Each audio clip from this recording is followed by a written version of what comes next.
विभाजन की इस त्रासदी के लिए तत्कालीन कांग्रेस नेतृत्व पूरी तरह जिम्मेदार रहा है। कांग्रेस विभाजन की इस त्रासदी के लिए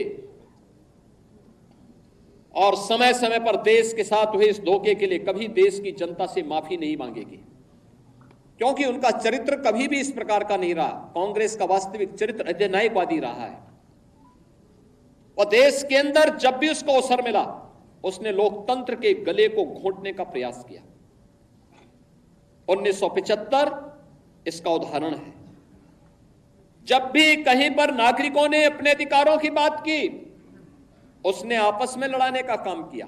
देश के अंदर भाषाई विवाद, देश के अंदर क्षेत्रीय विवाद, देश के अंदर सनातन राष्ट्र में हिंदू और सिखों को आपस में लड़ाने का कार्य, ऐसे तमाम ऐसे पाप हैं इनके जिन पापों की कभी माफी नहीं दी जा सकती है।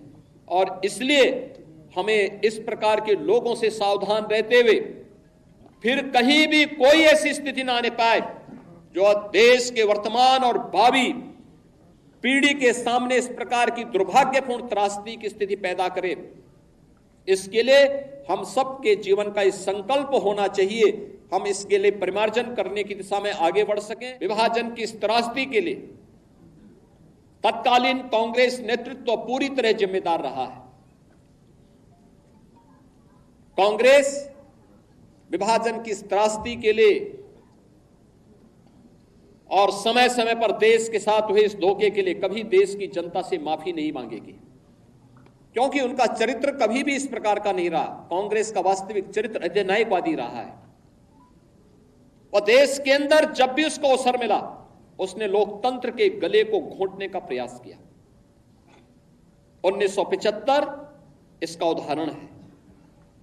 जब भी कहीं पर नागरिकों ने अपने अधिकारों की बात की उसने आपस में लड़ाने का काम किया।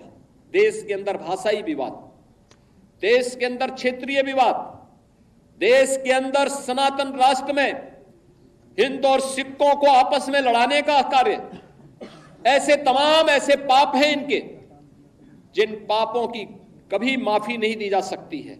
और इसलिए हमें इस प्रकार के लोगों से सावधान रहते हुए फिर कहीं भी कोई ऐसी स्थिति ना आने पाए जो देश के वर्तमान और भावी पीढ़ी के सामने इस प्रकार की दुर्भाग्यपूर्ण त्रासदी की स्थिति पैदा करे।